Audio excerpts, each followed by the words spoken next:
और मेरे बाबा के भक्तों, आप लोग कैसे हैं? उम्मीद करती हूँ बढ़िया होंगे, फर्स्ट क्लास होंगे और बाबा को याद कर रहे होंगे।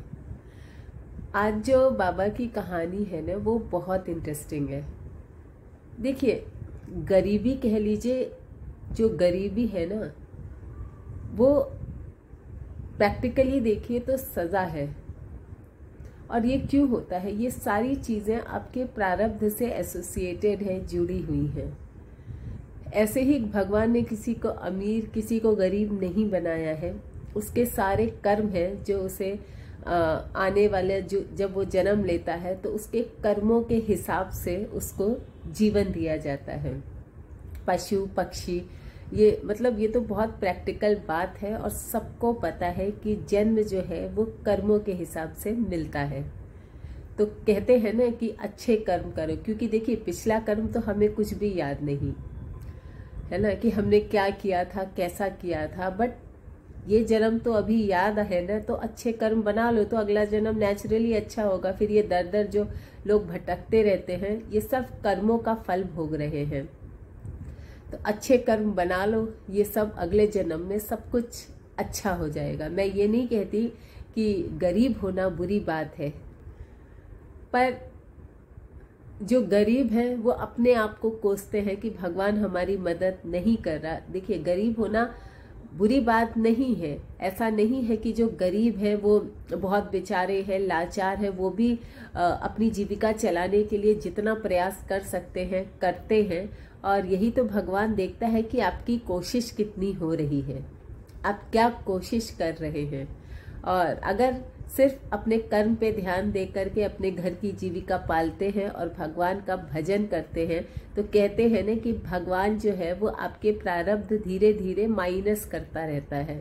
तो होता है ना कि कभी कभी आप देखिए कि कोई भी गरीब इंसान है, वो कहते हैं ना कि मिलेनियर बन गया अचानक से। बहुत बड़े बड़े आप देखिए आते हैं जो पहले बहुत गरीब थे और अचानक से आज देखिए तो वो मिले।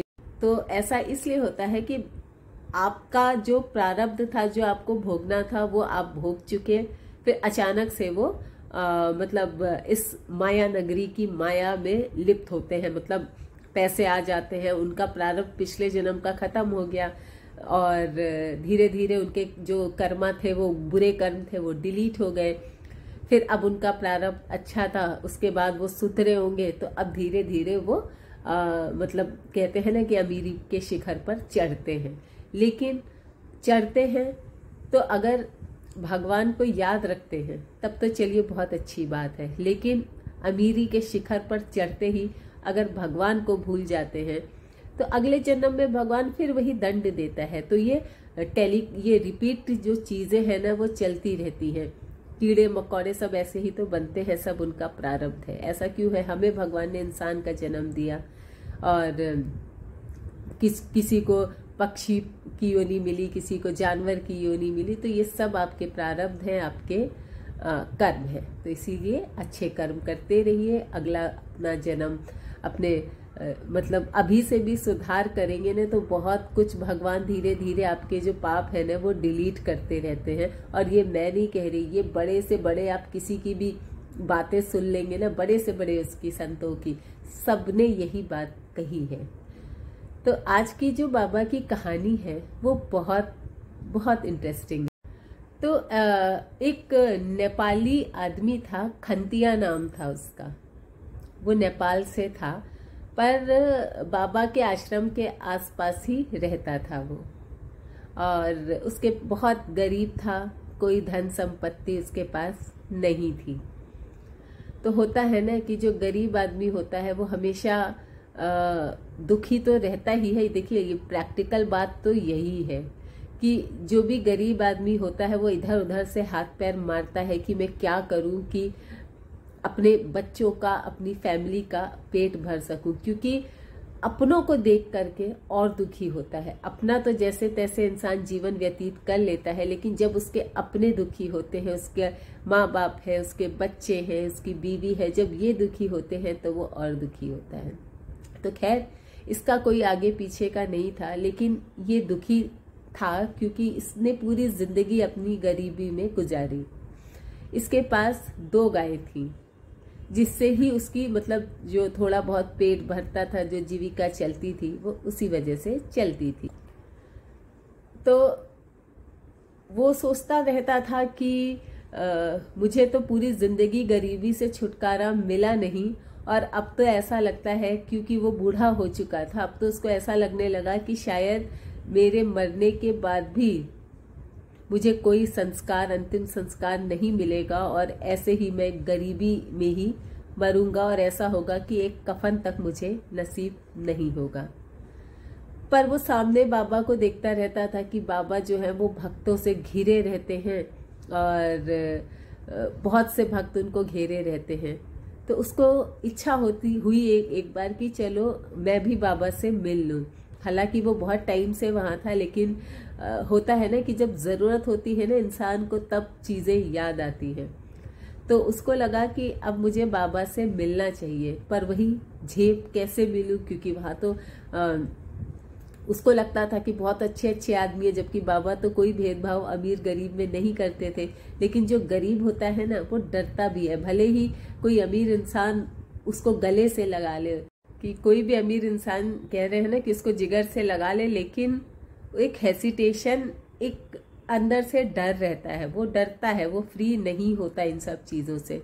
उसको लगता है कि कहीं मैं गया, मेरी गरीबी देख करके कहीं लोग मेरा मजाक ना बनाने लगे। एक अंदर से डर होता है, एक हेसिटेशन होता है। हम ही देखिए, अगर हम किसी अंबानी वगैरह की यहाँ जाएंगे तो थोड़ा हिचक होगी, थोड़ा हेसिटेशन होगा। वैसे ही जो बहुत गरीब है उसको तो कितना ज्यादा होता है। खैर, लेकिन उसने इच्छा बनाई कि नहीं, वो बाबा से मिलेगा, और उनको जो ये मिल्क है जो उसकी गाय देती हैं, वो उनको ऑफर करेगा। और जैसे शिवलिंग पे मिल्क चढ़ाया जाता है ना हेड पे, वैसे ही बाबा के भी वो चढ़ाएगा। उसने ये चीजें सोची। नेक्स्ट मॉर्निंग क्या किया, उसने एक बॉटल में मिल्क भरा और लेकर के चल दिया कैंची धाम की तरफ। और वहां जाके देखा तो एज यूजुअल बाबा क्राउड से घिरे हुए थे, भीड़ लगी हुई थी उनके भक्तों की। तो जैसा कि मैंने कहा कि गरीबों को थोड़ी सी हिचकिचाहट होती है। अमीर लोग तो बड़े शान से अपना प्रसाद वशाद लेकर के चले जाते हैं, लेकिन जो गरीब व्यक्ति होता है थोड़ा सा संकोच करता है। तो उसको भी संकोच हो रहा था कि कैसे जाए बाबा के पास। बॉटल तो भर के ले गया, लेकिन एक संकोच था अंदर कि कैसे जाए। खैर, वो बिना जो उसने सोचा था वो उसने किया नहीं, और वहां से वापस आ गया। नेक्स्ट डे सोचा फिर चलो हिम्मत जुटाता हूँ। तो नेक्स्ट डे फिर उसने हिम्मत जुटाई और मिल्क बॉटल में भरा और निकल पड़ा। तो जो पुल है वहाँ पे थोड़ा सा, मतलब एक तो ओल्ड एज भी थी, तो वो थोड़ा उसको डिफिकल्टी हो रही थी। पर बाबा तो अंतर्यामी है। उन्होंने तिवारी जी, उनके जो भक्त थे, उनको बोला कि जा करके देखो, जो पुल है वहाँ पे एक वृद्ध व्यक्ति हाथ में दूध की बोतल लिए हुए है, उसको मेरे पास ले आओ। तो तिवारी जी गए।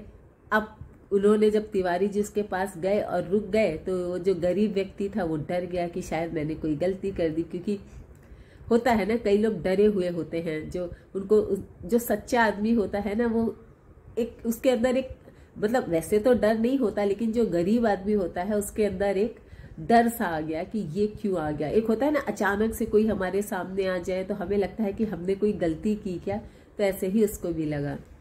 खैर, उसने फिर उसके हाथ से तिवारी जी ने बॉटल ली और उसको कैंची धाम लेकर के गए। फिर बाबा तो अंतर्यामी है, उससे पूछा कि तुम क्यों कल चले गए थे, दूध लाए थे चढ़ाने के लिए, तो फिर चढ़ाया क्यों नहीं। अब वो कांप रहा है डर के मारे, थर थर थर थर, क्योंकि उसको लगा कि क्योंकि वो बाबा को बस देखता था, कभी उनके बारे में जानता नहीं था। उसको लगा कि बहुत भक्त है, तो चलो शायद मैं भी पूजा करूं तो मेरा भी कल्याण हो जाए। वो इस इंटेंशन से गया था। लेकिन जब उसने सुना कि बाबा ने उसके अंदर की बात, वो जो सोच रहा था वो जान ली, तो बिल्कुल भावुक हो गया। तब बाबा ने पूछा, गरीब हो, गरीबी हटाना चाहते हो, तो देखो ये तो होता है प्रारब्ध। तो बाबा जो है जब सुना तो आंखों से आंसू झरझर झरझर बहने लगे और उसने कहा कि बाबा मुझे मोक्ष चाहिए। आंखों में आंसू भर के रो करके कहा कि मैं अब तंग आ गया हूँ, मुझे अगर है तो मोक्ष चाहिए।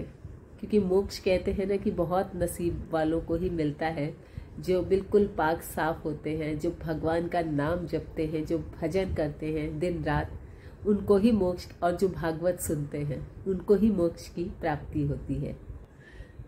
माफ़ करिएगा, थोड़ी तबीयत ढीली चल रही है तो मे बी आपको आवाज़ में थोड़ा सा चेंज लगे, लेकिन इट्स ओके ये काम तो चलता ही रहता है। फिर बाबा ने जब वो रो दिया, उसकी आंखों से आंसू निकल गए और बाबा ने कहा कि तू चिंता मत कर, जो तू सोच रहा है ना कि मरने के बाद भी तेरा कुछ नहीं होगा, तेरा अंतिम संस्कार मैं करूँगा और उसके बाद तुझे मोक्ष मिलेगा, ये मेरी जिम्मेदारी है। अब सोचिए, कोई नॉर्मल इंसान कैसे ये कह सकता है कि तुम्हें मोक्ष मिलेगा? नहीं कह सकता ना। पर बाबा तो भगवान थे, अंतर्यामी थे। उसके बाद उसकी जो आंखें थी वो दया से भर गई और झरझर झरझर आंखों से अश्रु बहने लगे। तो ये हमारे नीम करोली बाबा जी हैं, जो अंदर की बात भक्तों की जान लेते हैं। और वो भक्त तो बहुत, उनका मतलब पहले वो बिलीव नहीं करता था, लेकिन मैंने एक वीडियो बनाया था कि अगर आप भगवान के सामने अपनी समस्या बता के और दिल से आपको वो चीज़ें फील हो और अश्रु बहा दो, तो आप देखिएगा भगवान भाव विभोर हो जाते हैं और आपकी फरियाद सुन लेते हैं। ऐसे ही वो एक, ऐसा नहीं कि झूठ मूठ घड़ियाल के आंसू बहाओ कि जबरदस्ती रो रहे हैं, वो तो भगवान से अच्छा आपको कौन जान सकता है। वो तो जान लेंगे कि आपके घड़ियाली आंसू है कि आप दिल से मुझे याद कर रहे हो। तो ऐसे ही बाबा ने देख लिया कि वो व्यक्ति दिल से बाबा से रिक्वेस्ट कर रहा था, तो बाबा ने उसकी बात सुन ली, तो उसका बहुत अच्छे से अंतिम संस्कार भी किया। और मोक्ष की आगे की बातें तो हम नहीं जान सकते, लेकिन बाबा ने प्रॉमिस किया था तो अवश्य मोक्ष भी मिला ही होगा उसको। तो आई होप बाबा की ये कहानी आपको पसंद आई होगी। तो अगर अच्छी लगी होगी तो जय श्री राम ज़रूर लिखिएगा, क्योंकि बाबा को ये नाम बहुत बहुत पसंद था। और जितना लिखेंगे, जितना आप बोलेंगे, मैं ये नहीं कह रही कि मेरे इस पे लिखिए, पर जितना आप ये नाम बोलेंगे ना, मन मस्तिष्क बिल्कुल शांत हो जाएगा और बाबा के उतने करीब होते जाएंगे।